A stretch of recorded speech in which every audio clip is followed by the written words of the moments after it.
there are some people that are just. I would hate to see the devastation if he doesn't. Well, I mean, you better brace for it, right? Because it's not a lock that he's signing here, obviously. I mean, I would say at best it's like 50-50 now, right? I do think what has changed is like the shock of it happening, that's no longer there. Right, like you're no longer shocked if he signs because the reports are out there. He was in Dunedin. It's like, and it's not just the Jays saying they're in on it. This man was at their facility. Right, this is real deal. Yes, there's probably a 30-40% chance that this guy might sign with the Jays. Absolutely, like that's what it seems like. Like there are legitimate candidates here. He's not. This isn't just a flyer. We'll take a call, a gratuitous call because you're good guys. If he flew from L.A. to Dunedin, that's a long flight. You know, like that's him legitimately checking out what's going on within the facility. That's big. Does that make you look, if somehow he lands him, does that make you look at the Jays management a lot different now, considering, what we've witnessed the last couple of years, we'll call it? Absolutely. It's a career-making signing. I know, but you don't know if it was their idea. Maybe it was ownership that said, go out there and get some big fish, and they said, okay, because Philip said it yesterday. This is not in their DNA for this type of activity. Mm-hmm. It's not. It never has been in Cleveland or Toronto. So maybe they were told, go and get somebody big. I don't think there's any doubting that. Like you can't get to a big fish like this where you're spending $400-500 million without the owner being at the forefront of it, like pushing for it. Like you can pitch it, right? But ultimately, the owner's got to really see the whole plan and have a bigger understanding of why it makes sense from a business standpoint on top of a baseball standpoint. Like that's another thing when it comes to Ohtani. And this is where I think the Jays are a little bit different, certainly than the Dodgers. Yes, the Dodgers are a massive brand and business is important and they sell tickets and they make a lot of money.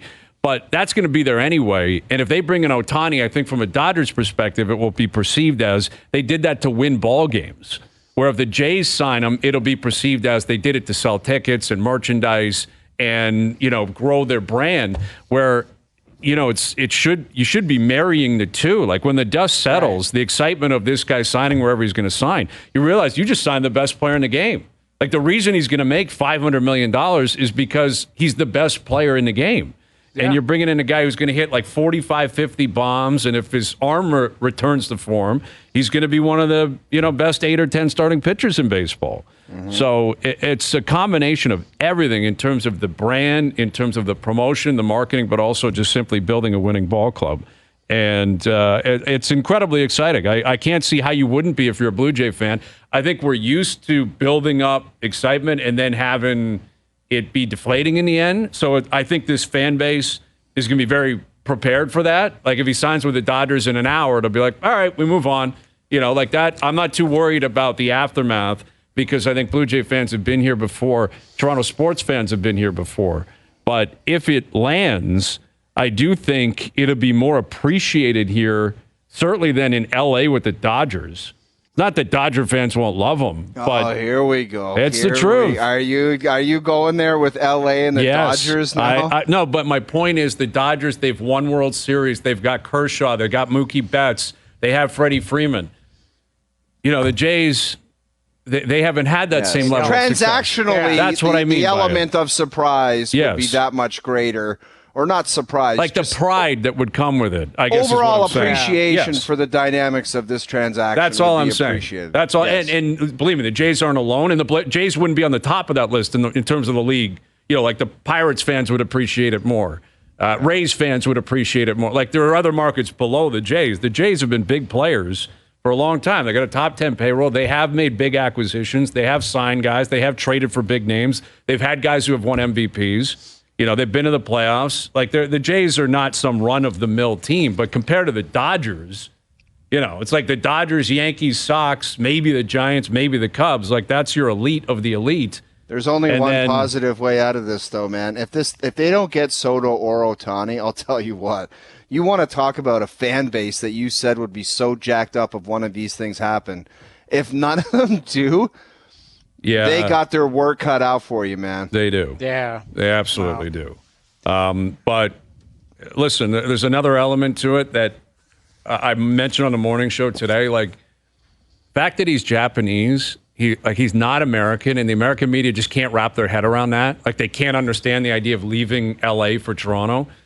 But we've spoken with guys who have been in Japan. I remember speaking with Feshchuk when he was there for the Olympics a few years ago. He said you wouldn't believe how massively popular this guy is in Japan. He is one of one. Like, he is to Japan what Messi is to Argentina, what Ronaldo is to Portugal. And the point being is this guy could play anywhere, and that's not going to change his popularity back home. No. Right? If he's a Dodger, it doesn't matter in Japan. It doesn't matter if he plays for the New Hampshire Fisher Cats. They don't care. He's still the king. So I got to play for a big brand in the States. I'm not sure it matters that much to him. Well, and it kind of evens the playing field for the Blue Jays. You guys know I ended my career and played in Japan. Mm-hmm. And, why I went over there is one of my best friends has Japanese descent. And he went and got his passport, and we went over and, we finished our careers together. There's a huge Japanese population out west, like huge. Right. Like he would be. Now, I wouldn't know the numbers compared to the U.S. I'm sure there's, it's huge in the U.S. But he would be a god in Canada as well. Oh, and yeah. Very, I could see, now, maybe this is just wishful thinking.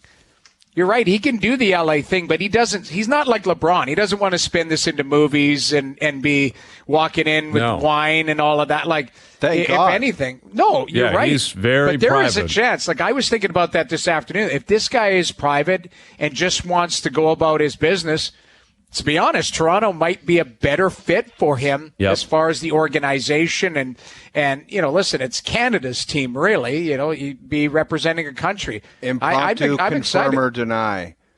If Kikuchi is a main part in Ohtani landing here, he automatically deserves a 2 to 3 year extension. Yes, of course.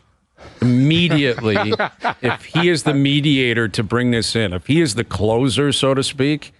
Yeah. Yes. And Kikuchi pitched incredibly well last year anyway. Guy's a stud. How far do you let him stretch it, though, Hazy? I think it's a 3-year deal. Then you tell Kikuchi, you got to relax, right? Like, we'll tack on another 3, which means he's got this year left. It basically means it's a 4-year deal. You and Ohtani, make sure everyone's happy. And yeah, I think Kikuchi's value would skyrocket clearly here in Toronto. But I love it. Yeah, we'll see. We'll see what happens. I mean, it could break any moment now. It may be another week to it. Who knows? I mean, again, we don't even know the guy's dog's name, let alone his plans.